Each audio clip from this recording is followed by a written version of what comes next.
Hello there, it's Monday afternoon, May 18th, 2020. We want to share with you our thoughts as a leadership about reopening our church and what our plans are moving forward. 4 quick things. Number one, I just want to start with this, is that God is clearly at work. We've seen during these couple of months just incredible proof of God's faithfulness and proof that God is up to something and that we really need to be paying attention to see what God is doing, because something really good is happening in our church family. Not just financially are we doing okay, believe it or not, but as a thriving community, we are really paying attention to one another. And I know there probably are exceptions, there are outliers, but on the whole, I'm so thrilled with the way our church members are paying attention to one another and to our neighbors. I think we're trying to live into God's mission during this period, and clearly God is doing something. It's been good, not just for us, but I'm hearing similar stories from other church leaders that something good is happening in the church right now, despite this pandemic. Not every church is doing well or thriving during this period, but something good seems to be happening in our church. So we want to give a shout out to God and give thanks to God for sustaining us through this period. Second point is we've realized the importance of live streaming our worship services. Technology is something we've been a little bit behind on, and this has pushed us to kind of play some catch up and learning how important it is, not just for folks from elsewhere who have been tuning in, but for our own members, some of whom are not able to get out or maybe find themselves sick a week or two here and there, would like to tune in. We're going to make that possible on an ongoing basis. We've committed with folks like John Frame and Lex Henderson. Sean Gresham's working closely with Sandra and myself on this. We will continue to live stream our services. There will be some growing pains as we transition from a more kind of simplified set to this full set here in the worship center, but we're going to continue to live stream our services on Sunday mornings so that folks can participate and be a part, whether they are physically here or not.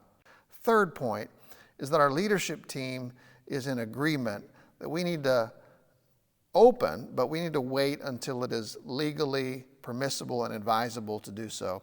We're not going to run ahead of what our city or county leaders are allowing for our church or for church gatherings like ours. We know there are some churches locally and across the state that are agitating and pushing for opening on May 31st before it's even allowed to do so. We're not trying to take issue with those churches. Their own leadership teams have their own decisions to make and their own ways of making decisions.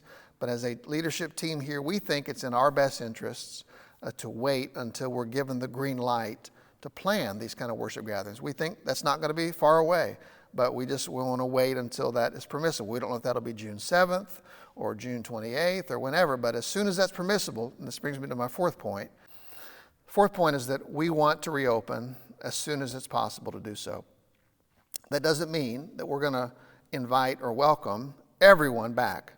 Things will not be the same for some time. But we also know there are at least 2 groups of people in our church, and I'm hearing this from other church leaders as a word of caution, that there's some growing divisiveness, not just in our society, but in our churches. That there are 2 camps which seem to be kind of taking shape, and one is the group which is saying they don't want to meet together until it's safe to do so. And the other group that's saying we should meet together if we're faithful people, whether it's safe or not. And so you have those 2 groups, and we don't want to allow a spirit of divisiveness to grow up in our church.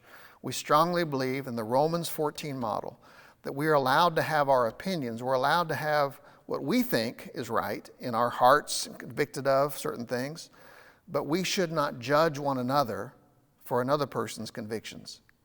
And so we need to give space to each other to worship during this period until there's a vaccine, until things are much more clear as far as where things are headed with this pandemic.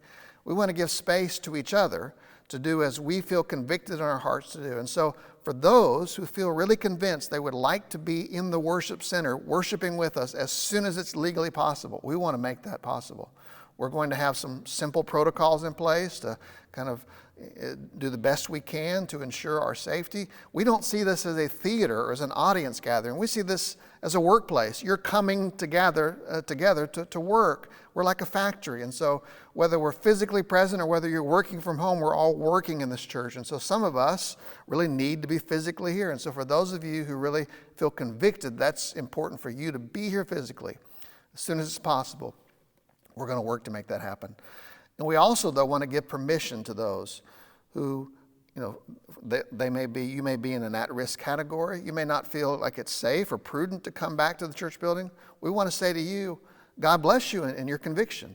And so that's why we're going to continue the live stream. We want to continue to support you in your decision, maybe to stay home for a season. So whatever your place is, we want to make sure that as a church, we are edifying and encouraging one another and giving space for all of us to grow and develop in our faith as we seek to glorify God together.